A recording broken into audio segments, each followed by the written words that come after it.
तो आज हम करने वाले हैं हाइपरबोला के questions.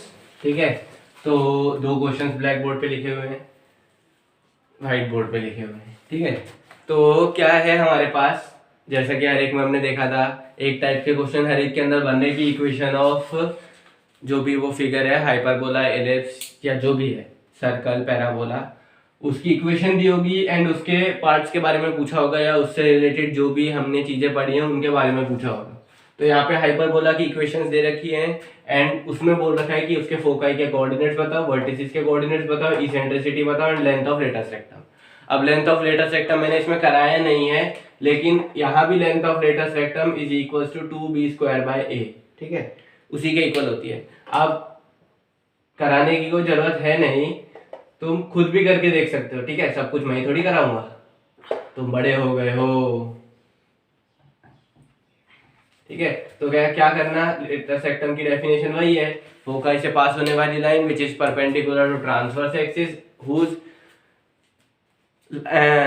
And points lies on the hyperbola. ठीक है, उसके बाद नेक्स्ट इज, जैसा इलिप्स के अंदर किया था कि इस लेंथ को L मान लूंगा, इस लेंथ को L मानने के बाद ये इस पॉइंट के कोऑर्डिनेट्स क्या हो गए, C, L। C, L हो गया। अब ये क्या कहते हैं, इसकी transverse axis along X axis है, तो इक्वेशन हो गई x² minus y² b² is equal to 1। ठीक है, अब ये पॉइंट ऑन पैराबोला है, तो यहाँ पर c², यहाँ पर L² आ जाएगा। देन उसे सिंप्लीफाई करोगे, L की वैल्यू आ जाएगी, L की वैल्यू आ जाएगी, उसका ट्वाइस कर देना, that is equal to 2b² a आ जाएगा। मतलब L की वैल्यू क्या आ रही होगी, b² a आ रही होगी। ठीक है, करके देख लेना, क्योंकि तुम बड़े हो गए हो इसलिए सब कुछ कराना जरूरी नहीं होता। लेटस रेक्टम की लेंथ हाइपरबोला और एलिप्स के केस में 2b² a होती है। एलिप्स के अंदर मैंने करवा रखा है डेरिवेशन, हाइपरबोला के अंदर तुम करके देख सकते हो। सेम यही मेथड है जो मैंने अभी अभी बताया, जैसा लगभग एलिप्स के अंदर था। ठीक है, तो ये इक्वेशन है। अब याद हो, इलिप्स के अंदर जब क्वेश्चंस कराए थे उसमें हमने मेजर एक्सिस कैसे डिफाइन करी थी कि जिसके नीचे बड़ा होता है, बड़ा नंबर होता है, दैट इज, जिसके नीचे बड़ा नंबर होता है दैट इज मेजर एक्सिस। लेकिन यहाँ ऐसा नहीं है, यहाँ किससे डिफाइन होता है कि जिसमें से माइनस हो रहा होता है दैट हैज ट्रांसवर्स एक्सिस। तो अगर x² में से माइनस हो रहा है तो x एक्सिस के अलोंग ट्रांसवर्स एक्सिस होगी, और अगर y² में से माइनस हो रहा है देन y के अलोंग ट्रांसवर्स एक्सिस होगी। तो यहाँ से मुझे पता चल गया इस इक्वेशन की टाइप देख के, comparing it with the equation of hyperbola. वो सब इंग्लिश वाली लाइन है आपकी अपनी प्यारी, जो पेपर में एटलीस्ट एक बार लिखनी होती है। ठीक है, तो नेक्स्ट इज, उससे कंपेयर करने के बाद मुझे क्या मिला, a² is 16 and b² is 9। ठीक है, अब मुझे फोकाई बतानी है, इसका मतलब मुझे c चाहिए होगा, तो c² is equal to a² plus b² that is 25। यहाँ से c की वैल्यू क्या आ गई, 5, प्लस माइनस आई है वैसे तो। ठीक है, तो c is equal two plus minus 5, तो c की वैल्यू आ गई, उससे हमारे फोकाई चल जाएगा। वर्टिसेस चाहिए तो उसके लिए मुझे a चाहिए, अब a² आ गया तो मैं वहां से a लिख सकता हूँ कि a is equal two plus minus 4 हो गया। इसेंट्रिसिटी चाहिए, इसेंट्रिसिटी के लिए c/a होता है, वो भी आ गया। Latus rectum, length of latus rectum that is 2b² a। यहाँ पर b की वैल्यू चाहिए तो b² से b भी आ गया, that is b is equal two plus minus 3। ठीक है, तो आप जस्ट आंसर लिख दो कि कोऑर्डिनेट्स ऑफ द फोकाई, इसको मैं 1 2 3 4 मार्किंग देते हुए चलता हूं।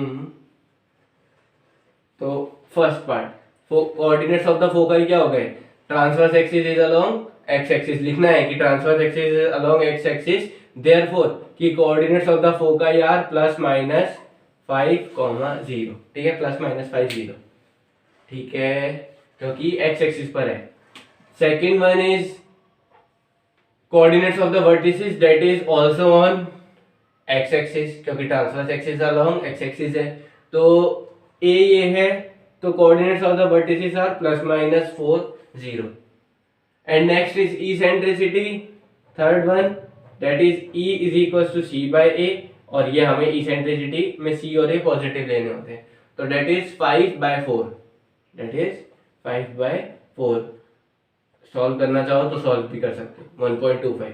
Eccentricity of hyperbola is greater than 1, याद होगा जब मैंने हाइपरबोला वाली क्लास में इलिप्स वाली क्लास में इसेंट्रिसिटी पढ़ाई थी, तब मैंने वहाँ केस दिखवाए थे 4 कि जब इसेंट्रिसिटी 0 हो तब इलिप्स सर्कल बन जाता है, जब इसेंट्रिसिटी 0 से 1 के बीच में हो तब वो इलिप्स रहता है, बस वेरी कर ई की वैल्यू वेरी करने पे कभी वो फ्लैट हो जाता है, मतलब उसकी जो माइनर एक्सिस होती है वो छोटी हो जाती है, मेजर एक्सिस बड़ी हो जाती है। और अगर नियरर टू 1 होता है देन नियरर टू 0 होता है देन वो उसकी मेजर एक्सिस और माइनर एक्सिस लगभग इक्वल होती है, और जब उसकी इसेंट्रिसिटी नियरर टू 1 जाती है तब वो फ्लैट होने लग जाता है, मतलब माइनर एक्सिस छोटी होने लग जाती है। और एट 1 क्या होता है कि इलिप्स एग्जिस्ट ही नहीं करता। एंड लास्ट कि अगर 1 से बड़ी वैल्यू हो इसेंट्रिसिटी की then it will be hyperbola. मैंने वहां इसेंट्रिसिटी वाली जिसमें पढ़ाया था उसमें बताया था। तो इसेंट्रिसिटी इज ग्रेटर देन 1, तो हमारा चेक भी हो गया कि सही है, हमारा आंसर सही चल रहा है। Fourth one, that is length of latus rectum, तो दैट इज 2l और also we can say 2b² a, that is equal to 2b² की वैल्यू 9 है डिवाइडेड बाय a इज 4। देखो मैंने यहाँ पे b की वैल्यू निकाली तो सही, लेकिन जरूरत नहीं थी क्योंकि मुझे यहाँ b² की वैल्यू पुट करनी थी। तो दिस विल बी 2 1 जा 2 2 जा 9/2, दैट इज 4.5 यूनिट। ठीक है, इसेंट्रिसिटी में यूनिट मत लगाना, ये भी एक लेंथ है, ये भी एक लेंथ है, कट फिट के यूनिटलेस क्वांटिटी आ जाएगी। ये जस्ट एक नंबर है जो क्या इंडिकेट करता है about hyperbola, shape of hyperbola. ठीक है, तो समझ में आ गया होगा आई होप।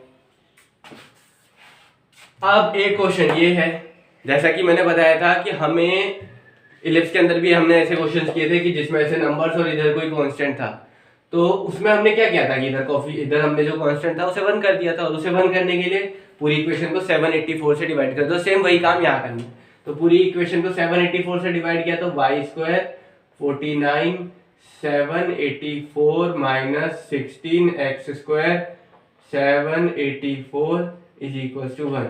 अब जो मुझे सबसे पहले डिवाइड करके बताएगा वो चैंपियन। ठीक है, ऐसा कुछ नहीं है, सिंपल है। 49 इज दिस, 784 7 के टेबल में आता है, तो दैट इज 7 इंटू व्हाट 112। अब ये 7 में आता है, दैट इज 7 इंटू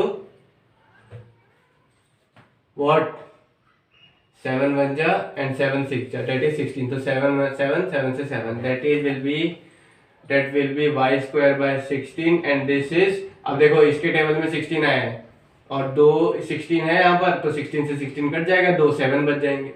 ठीक है, 2 7 बच गए, that is x²/49। I hope समझ में आ रहा होगा तुमको मैं क्या कहना चाह रहा हूँ। 7 7 4 16 का है ना, अभी मैंने इसको तोड़ा है, 7 7 16, तो 16 से 16 कैंसिल आउट हो जाएगा एंड 2 7 बच जाएंगे नीचे, तो ठीक है, तो 49 हो गया।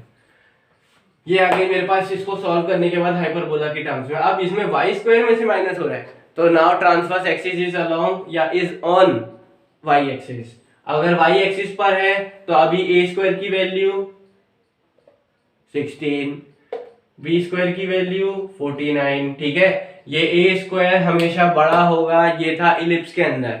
a² हाइपरबोला के अंदर क्या होता है, जो हमारा ट्रांसवर्स एक्सिस के नीचे होता है। ठीक है, दैट इज वो कैसे डिफाइन होगा कि जिसमें से माइनस हो रहा होता है उसके डिनोमिनेटर में जो है वो इक्वल टू a² होगा, जैसा कि यहाँ भी देख रहे होगे x² में से माइनस हो रहा है तो x² के नीचे वाला क्या कहते हैं a² के इक्वल पुट किया। यहाँ जिसमें से माइनस हो रहा है यानी y² के नीचे वाला denominator that is will be equal to a², चाहे वो बड़ा हो चाहे वो छोटा हो। ठीक है, तो अभी यहाँ से a की वैल्यू ±4, b की वैल्यू निकालना चाहो तो निकालो, जैसा कि वहां जरूरत नहीं पड़ी थी वैसे यहाँ भी नहीं पड़ेगी, b विल बी ±7। ठीक है, नेक्स्ट c की जरूरत तो पड़ेगी, तो c² is equal to a² + b² करोगे तो 16 + 49 that will B 50 + 15 and that is 65। I hope सबको इतनी कैलकुलेशंस तो आती होगी इतनी जल्दी करना। दैट इज 5 × 13 यानी √65 ही आना है, और वो भी प्लस माइनस। ठीक है, next one is answer. Coordinates of the foci, transverse axis is along y axis, तो इसका मतलब x 0 होगा और दोनों कोऑर्डिनेट्स ये जो है ये y में होंगे, ±√65। Second one is coordinates of the vertices. अब transverse axis along y axis है तो वर्टिसेस भी y एक्सिस पर होंगे, तो वो उसमें भी x 0 होगा और वर्टिसेस a होता है। ठीक है। वर्टिसेस के जो कोऑर्डिनेट्स होते हैं वो 0, होते हैं, ए 0, और 0, -a, तो 0, ±4 हो गया। Third one is eccentricity, that is c/a। यहाँ पर c की वैल्यू √65 एंड a की वैल्यू 4। देखो यहाँ भी 1 से बड़ा आ रहा है, देखने में पता नहीं चल रहा डायरेक्ट, लेकिन अगर मैं √65 को अराउंड देखूँ तो देखो 6 का स्क्वायर 36, 7 का स्क्वायर 49, तो 7 का स्क्वायर तो ये अराउंड 7, और 8 का स्क्वायर 64, तो 8 पॉइंट समथिंग और नीचे 4, तो ये तो 2 पॉइंट समथिंग चली गई, तो 1 से ग्रेटर देन तो है ही। तो eccentricity is greater than 1 in case of hyperbola. Next is length of latus rectum, that will B 2l, जिसको 2b²/2 से कैलकुलेट करते, a से सॉरी 2b²/a से कैलकुलेट करते हैं, तो 2 × b² is 49 divided by a is 4, 1 जा 2 जा, that is length of latus rectum is 49/2, that will B 4.5 unit. ठीक है, ये एक लेंथ है, इसलिए यूनिट लिखना जरूरी है।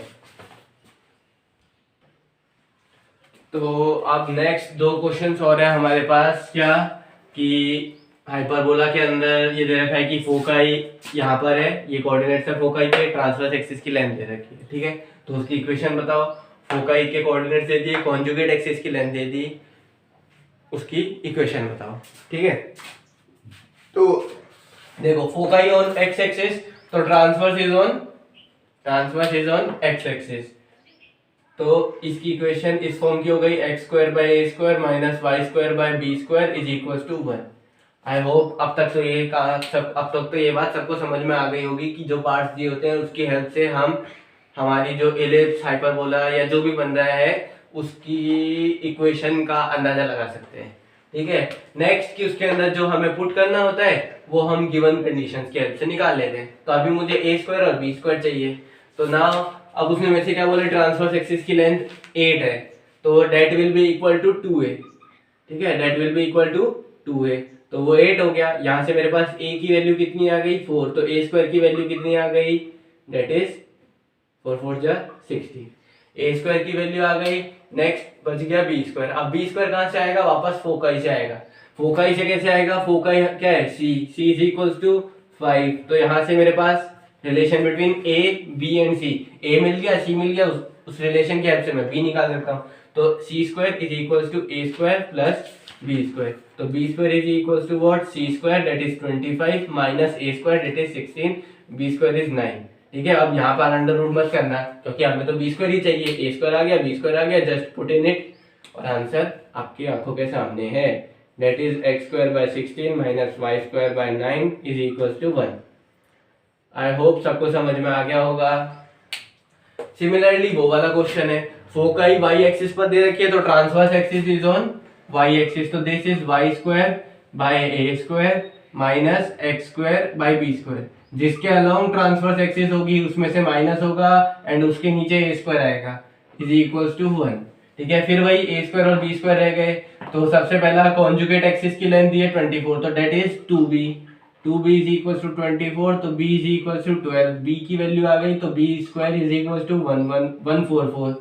अब फोकाई दी है तो वहां से c की वैल्यू 13। अब relation between a b and c, again c² is equal to a² plus b², यहाँ से मेरे को a² की वैल्यू चाहिए, तो c² इज 169, 13 का स्क्वायर। हाँ, तो अब तक की क्लासों से वैसे सबको समझ में आ गया होगा कि हमारे सिलेबस के अंदर स्क्वायरिंग ये सब कई बार होना होता है, तो तुम सबको एटलीस्ट 1 to 30 के स्क्वायर्स याद होने चाहिए। कैलकुलेशंस में आसानी मिलती है, पेपर के अंदर टाइम बचता है, और 1 to 20 क्यूब याद होने चाहिए। ठीक है, 1 to 20 क्यूब याद होने चाहिए, एंड 1 to 20 क्यूब और 1 to 30 स्क्वायर्स याद होने चाहिए। और अगर ये याद नहीं करते हो तो अपनी कैलकुलेशंस को परफेक्ट करो, कि अगर तुमसे 14 × 16 करने के लिए कहा जाए तो तुम वो फटाफट निकाल सको, या कुछ और करने के लिए कहा जाए तो तुम वो अलग आसानी से निकाल सकते हो। जैसे देखो 14 × 16 है, उसको कैसे निकालोगे आसानी से? कई लोग बहुत कुछ सोच रहे होंगे। अब देखो 14 और 16, इसके बीच में 15 आता है, 14 is 15 minus 1, 16 is 15 plus 1, a minus b and a plus b, a² minus b², 15 का स्क्वायर माइनस 1। अब 15 का स्क्वायर के लिए तुम्हें वापस स्क्वायर याद होने चाहिए, 225 minus 1, that will be equal to 224। तो 14 इंटू 16 इतनी आसानी से हो गया। तो जैसे जैसे तुम लोग ये स्क्वायर्स क्यूब ये सब याद करोगे और अपने दिमाग को तेज करोगे कैलकुलेशंस के लिए, तुम्हें पेपर में हेल्प मिलेगी कैलकुलेशंस में, ठीक है। कई बच्चों की होगी, मैं ये नहीं कह रहा हूँ कि किसी की भी तेज नहीं होगी, कई बच्चों की होगी, लेकिन उसे और फास्ट करने की कोशिश करो, ठीक है। तो अभी फिलहाल के लिए यहाँ देखो क्या कि a square is equal to 16 minus 169 मतलब c का स्क्वायर और b का स्क्वायर इज 144, ठीक है। नाउ यहाँ से a स्क्वायर की वैल्यू आ गई 169 minus 4 that is 5 and 2, this is 5। यहां से भी देख सकते हो तुम c is 13, b is 12, c is 13, b is 12 and this is 5, Pythagorean triplet direct ये है, ठीक है। तो सॉरी, तो a की वैल्यू आ गई, या a की वैल्यू तो मेरे को चाहिए ही नहीं थी, मेरे को तो a स्क्वायर की वैल्यू चाहिए थी। नाउ पुट इन इट इसमें, ठीक है। y square by a square that is 25 minus x square by 144 that is equal to 1, zero लिखने जा रहा था, दैट इज 1, ठीक है।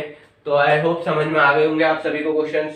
हाँ, अब मैंने ये भी कहा था कि जब ये सब पूरे होने के बाद अब पेपर में क्या कई बार क्वेश्चन आ जाता है, डायरेक्ट कर्व का एक कर्व की इक्वेशन दे देगा, बोलेगा कि बताओ ये कौन सा कर्व है, सर्कल है, पैराबोला है, हाइपरबोला है या इलिप्स है। हाँ, सब बोल दिया, ठीक है। तो अब तुम उनके बीच में डिस्टिंग्विश कैसे करोगे, ठीक है। तो देखो दो तो फिगर तो बिल्कुल सिंपल है कि पैराबोला, कौन बोला, parabola, and second is hyperbola, ठीक है। पैराबोला के अंदर क्या था कि y और x ये जो है, अगर y के अंदर पावर 2 होगी तो x के अंदर पावर 1 होगी, अगर x के अंदर पावर 2 होगी तो y के अंदर पावर 1 होगी, ऐसा और किसी में नहीं होता है। तो अगर कर्व के अंदर जो तुम्हें कर्व की इक्वेशन दी है ऐसी दिख रही है कि y का स्क्वायर हो रखा है, x की पावर लीनियर है, दैट इज पैराबोला। अगर x का स्क्वायर हो रखा है, y की पावर 1 है, दैट इज आल्सो पैराबोला, ठीक है।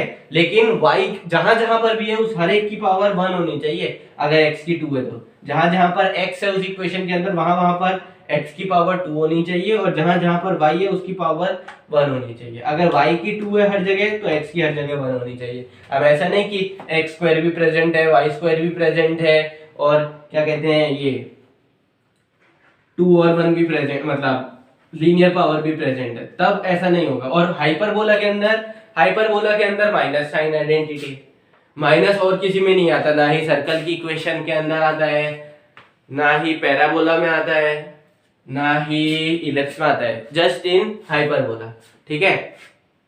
अब बच गई कंफ्यूजन किस किस के अंदर, एक सर्कल और एक इलिप्स के अंदर।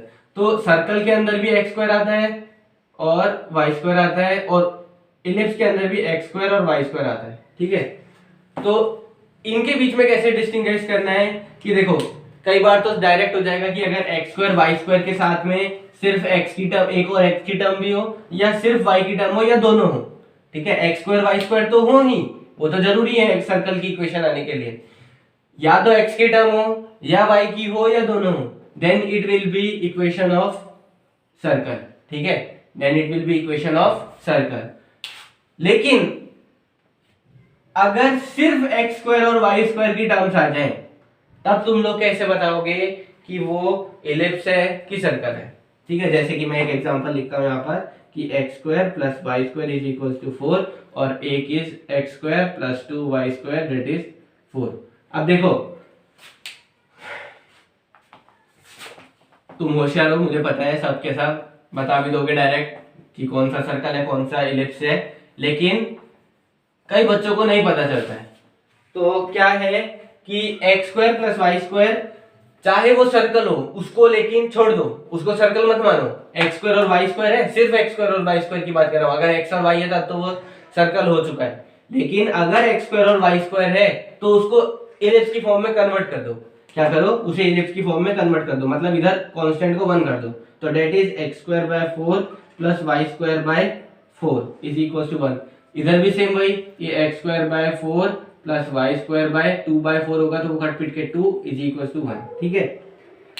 इलिप्स की फॉर्म में कन्वर्ट करने के बाद अगर एक्स स्क्वायर और वाई स्क्वायर के नीचे डिनोमिनेटर इक्वल होते हैं then it will be circle, और अगर इक्वल नहीं होते हैं then it will be ellipse. याद होगा कि जब मैंने इसेंट्रिसिटी में जीरो वाला केस लिखवाया था तब इलिप्स जो है वो सर्कल बन गया था। इसका मतलब सर्कल जो है वो इलिप्स का एक स्पेशल केस होता है। ठीक है, सर्कल जो है वो इलिप्स का एक स्पेशल केस होता है। ठीक है, तो जब ऐसे फॉर्म में एक्स स्क्वायर और वाई स्क्वायर के नीचे डिनोमिनेटर की वैल्यू सेम आ जाए, इसका मतलब वो सर्कल की इक्वेशन है। और अगर अनइक्वल आ जाए then it will be ellipse. I hope सबको समझ में आ गया होगा। इसी के साथ हमारा चैप्टर खत्म होता है। अब बच गए तुम्हारे पास क्वेश्चंस। आई होप इससे पहले तो सबने साथ साथ कर लिए होंगे क्वेश्चंस एनसीईआरटी के। बचा हुआ हाइपरबोला उसके क्वेश्चंस भी ट्राई कर लेना। ठीक है, और मिसलेनियस वो कभी छोड़ना मत, उसमें कोई डाउट हो तो वो भी पूछ लेना। तो आज के लिए इतना ही, तब तक के लिए धन्यवाद।